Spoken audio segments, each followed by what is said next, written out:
So, hey there, friends, and welcome to episode 202 of SelfKind with me, Erica Webb. Today, I want to talk about a mind, body, or somatic approach to self-doubt. And this comes from a experience that I've had in the last week of clearing out the study, which is the room that I'm sitting in now, and going through a bunch of old journals. So, as I said, welcome to episode 202. We are talking about self-doubt today and using a mind-body, or like I like to call it, a somatic approach to self-doubt.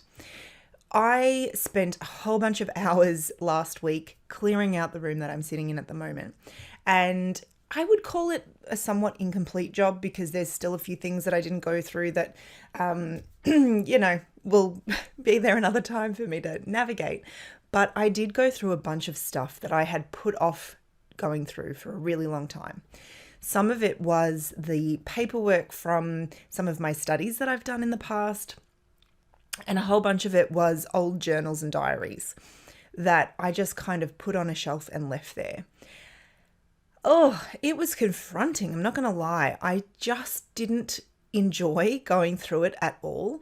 And it left me with quite a big kind of vulnerability is probably not the right word, but like that kind of vulnerability hangover that we sometimes get when we sort of share parts of ourselves with the world. It wasn't that because I wasn't sharing it, but like a vulnerability with myself hangover, maybe that's a good way to think about it. But it was confronting because I was going through notes that really highlighted the self-doubt and the self-hatred even that had followed me through a really massive part of my life. And that's hard to read, right? Like it's hard to read, it's hard to digest, even though I have spent a lot of time digesting it. Go figure. It was also a little bit confronting because a lot of the stuff that I was going through were, like I said, old university notes and old drawings. So for those of you who don't know, I used to illustrate, and one of my big dreams was to write and illustrate children's picture books. And I went hard at that dream for a while. And then one day it was like I just woke up and I was like, I don't want to do this. I don't want to suffer in this way anymore. Not that it was suffering so much, but I just kind of lost the love of it. And it was one of those things where kind of like looking back, I was like, did I really fall out of love with that?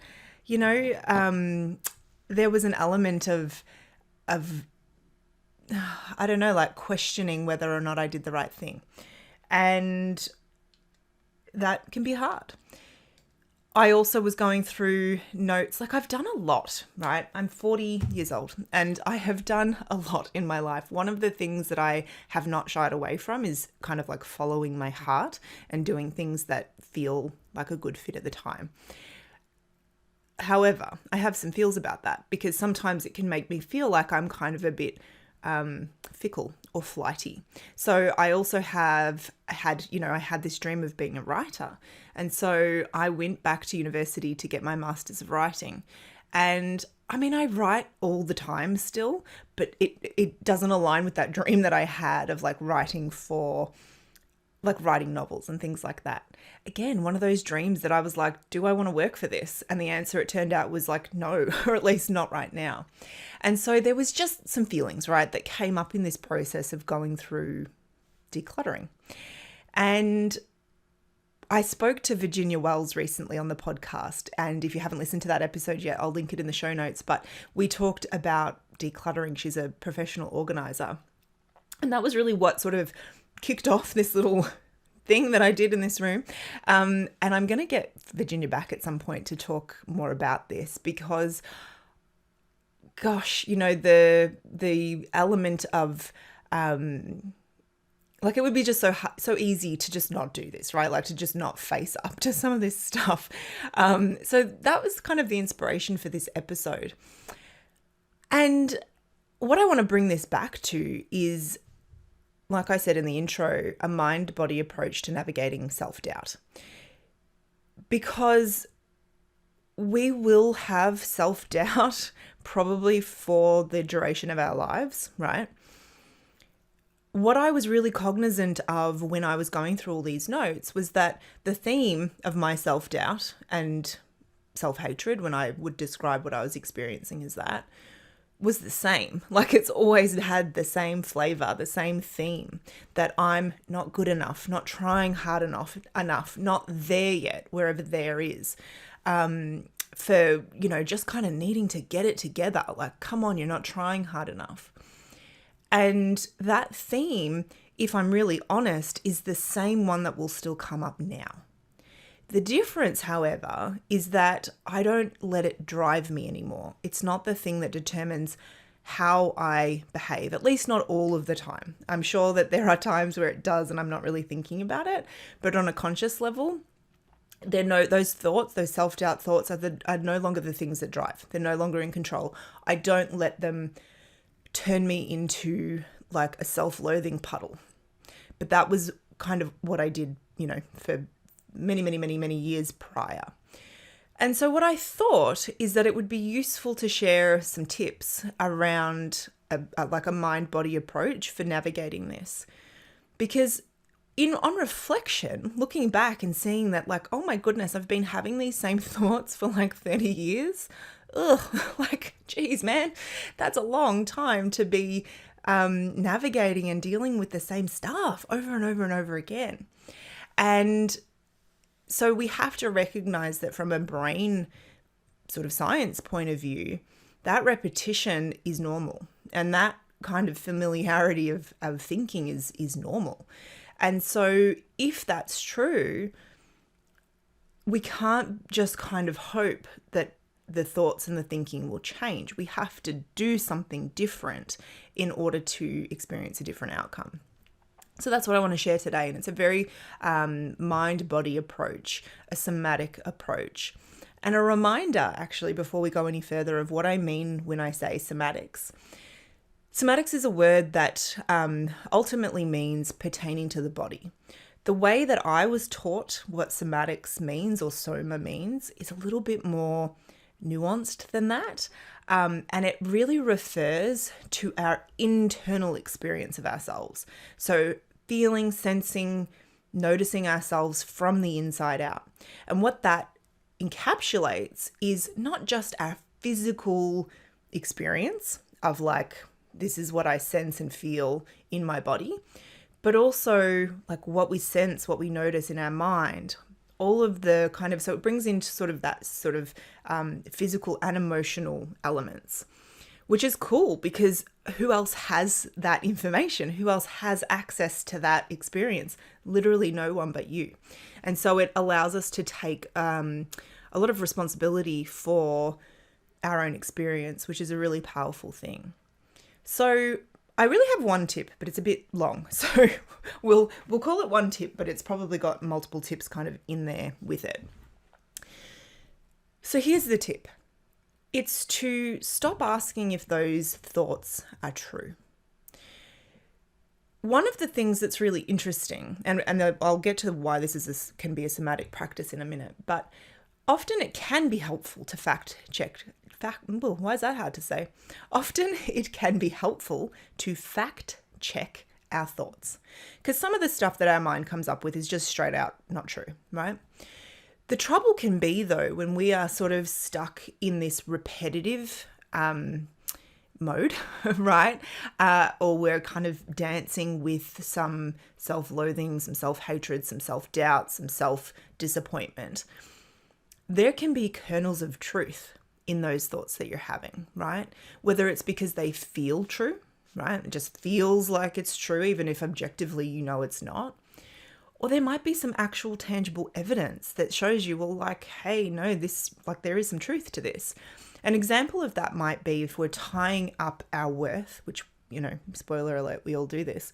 We're tying up our worth with some kind of objective behavior or fact. So something like, I'm not making X amount of dollars in my business, in my work, whatever. And so therefore that means that I'm crap, right? Or I'm not in a relationship and so that means I'm unlovable. Or I never stick to my self-care practices. I never stick to my promise to do yoga every day. And so that must mean I'm XYZ, right? So when we get stuck in that kind of thinking, which is so simple to do really as a human, that's a very easy, sort of line to draw. It can be hard to question the truth of that, because you'll be like, well, but I don't ever stick with it. I literally don't. I can show you on my calendar, on my diary where I've been tracking this stuff, that I literally don't. So it's true. Or I don't make X number of dollars. And so therefore, by my definition of what success is, I am failing, right? So you can sort of see where somebody else could come in and they could kind of pick that apart a little bit and probably help you to see some untruths in that. But the reality is probably that it feels true, and that you have some evidence that makes you believe that, yes, it is true and will always be true. So that's where sometimes checking the accuracy of our thoughts can be problematic, because what if they feel true? What if they are on some level, have an element of truth? So what can be more helpful in these scenarios is not asking, are these thoughts true? But actually questioning, does having this thought and letting it lead the way allow me to live aligned with what it is that I want? Does it lead me to think, behave, act in ways that are congruent with my values, with the life that I want to live, with the person that I want to be? And often the answer will be no, right? So if I get stuck in self-doubt and self-loathing, thinking that nothing that I do matters, nobody cares, nobody's listening, blah, blah, blah, blah, blah, blah, blah, does that lead me to behave in a way that is aligned with the life that I want? No. To get kind of meta here, before I sat down to record this episode, I had some thoughts like that. I had some thoughts like, is this the content people want? Will anyone want to download this episode? Is this enough, right? Like all these thoughts come up. If I let those thoughts drive, I wouldn't sit down to record the podcast. I'd put it off for another day. I'd try to come up with another topic. I'd, fret around in the background. So the question of, is this true, is not helpful in that scenario, because I actually don't know. I don't know if you want to listen to this unless you tell me. I don't know if it's enough objectively. How are we going to measure that? But I can very clearly ask the question, does this lead me to behave in the way that is congruent with what I want? And the answer to that is no. If I believe in those doubting thoughts, I'm not going to sit down to record this podcast. And if I don't record this podcast, I'm not kind of putting together the content that I want to put together. I'm not sharing in the way that I value, etc., etc. So you can kind of see how this can be a much more useful way to relate to our thoughts, to relate to our thinking. So to kind of bring this back to a mind-body practice, somatic practice, one of the ways that we can do this is we can think about, it's probably not really a thought-based process, but we can sense and feel and notice, what do you feel in your body when you have those thoughts? So oftentimes we'll have that thought of like, okay, well, I'm doubting if I'm any good at this, whatever. Just use that as an example. We can pause to notice, like, what does that actually physically feel like? Where do I sense it? Where do I feel it? Where do I notice it in my body? Does it feel like this contraction? If you're watching on video, you can see my shoulders coming up around my ears, my jaw tightening. Or does it feel kind of spacious and safe and calm? When we are having a thought that probably isn't aligned with kind of being the person that we want to be or having the life that we want to have, there's a very high likelihood that we're going to feel that in our body as like a lack of ease, right? Something is going to feel kind of tight and scary.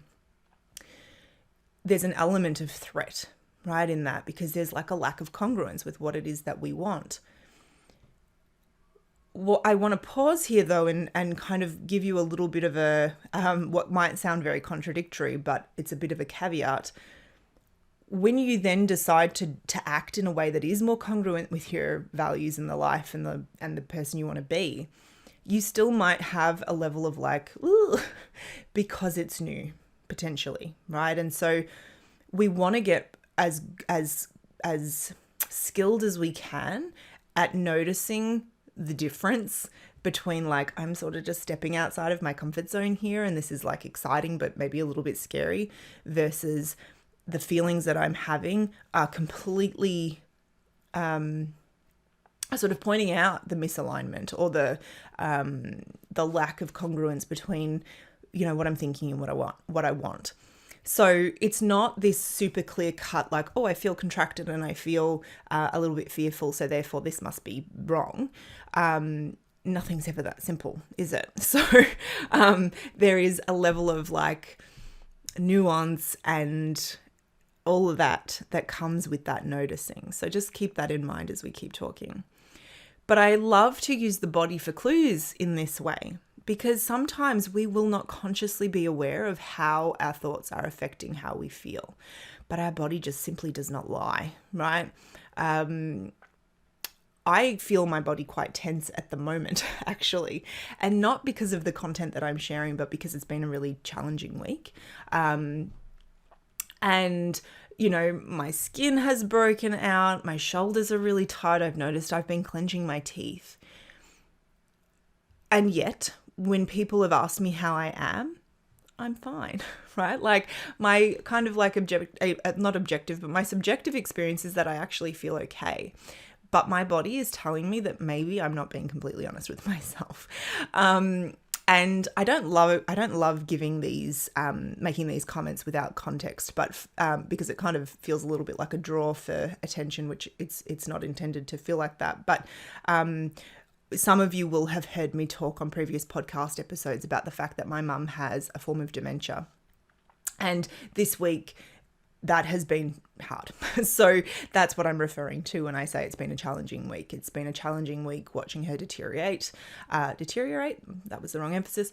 It's been a hard time, kind of watching that all happen. And so I feel that in my body. I feel kind of twisted and tight and contracted and constricted. That's not self-doubt, obviously, right? That's not self-doubt related, but it's a good example of like, I notice that I'm still sort of sitting here tense. And so using your body as a bit of a barometer, right? Using your body as a place to check in and notice, like, how is what I'm thinking affecting how I feel? Because the beautiful thing is that we can use the body in reverse order here. So not only can we use it to act as a bit of a barometer, we can then also use it to support us to feel more aligned with how we want to feel, right? So it's not about denying those feelings. Like, it doesn't matter how much movement I do, I'm sure that I'm still going to be sad about the situation that's going on in my life at the moment. So it's not about like dismissing that, but it's like, what support does my body need? Okay, so when it comes, sorry, just looking, I thought I heard a car. When it comes to self-doubt, we can start to notice, like, how is kind of living aligned, or not aligned, but living, kind of listening to this thought. How is letting this thought drive making me feel? And then once we are more aware of those body clues, we can use our body to kind of act a bit more as a barometer, and to use our body to help make that next step feel more accessible and feel more safe.